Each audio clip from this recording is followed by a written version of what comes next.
Spy-Gate. Did you guys see this with Sandhagen and Dillashaw? Somebody went in, according to Twitter, from TJ's team and spied on Sandhagen. Now, do I believe that that happened? No, I do not. I don't even know that it would matter, but this does have a history of getting in guys' heads. BJ Penn pulled something one time. He pulled it on St. Pierre, and he was claiming it was all done through Twitter, and he was claiming that he was seeing things in training camps, and he was claiming that he had a video, and he never revealed it, but it went somewhere like this was a topic. And then there was another one where Rampage Jackson, and this did bother Rampage. Rampage was getting ready for John Jones. Rampage had worked elbows that day. He was in on the mitts, and he was working elbows, and John sent out a tweet that he's going into practice to work on defending elbow strikes. So Rampage thought somebody within his camp was feeding info to John, which may or may not be true. That might have happened. It could have purely been a coincidence. It might have happened. Doesn't matter. For some guys, it does. I could personalize it and tell you, no, not in the least. Not in the least. Guys usually don't have very many secrets, by the way. I mean, you kind of fight the way you fight. If a guy's new, then it's not a secret. It's just something that you don't know. If a guy's been around for a while, you go watch the video.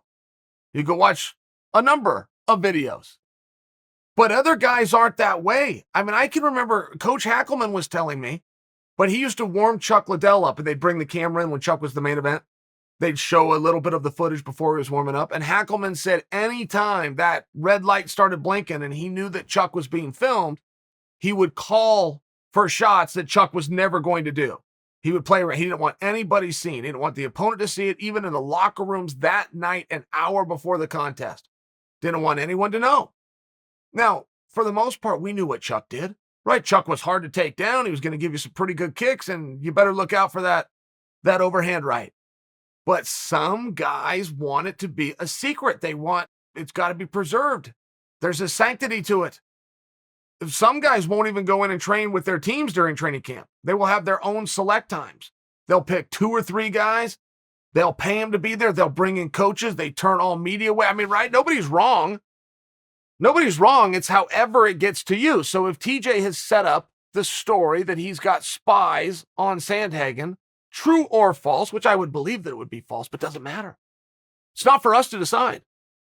It's not for any of us to decide. The only one that can answer that question is Sandhagen. Does that matter to Sandhagen? Because it mattered to Rampage, just by example. I mean, it got in his head. He was shaking those guys down. Which one of you are talking to Jones? Who's giving these secrets out? I mean, it shook the inner circle a little bit. I had a couple of friends that were out there. Ryan Schultz was out there. I want to say Dolce was with him. Tyson Jeffries was out there. I mean, this was a real thing. Where Rampage said, well, now I can't trust. Who am I going to kick out? Who do I work out with now? The other side of it is, there's only so many things you can do in a fight. There's only a couple of things that are banned. So your opponent's probably going to be ready for about everything. I would be curious if it affected Sandhagen. I would be curious if that got to him. I would be very curious how this plays out. It's just a story. I don't think there's spies in any kind of a camp, right? You got a spy in camp. Last thing you would do is tell anybody that you have a double agent out there. You want to keep that a little bit close to the vest. Maybe you're getting good info. You want to slide them into the next guy's camp too. So there's multiple reasons why I believe that this is Belly Who by Dillashaw. I still like it.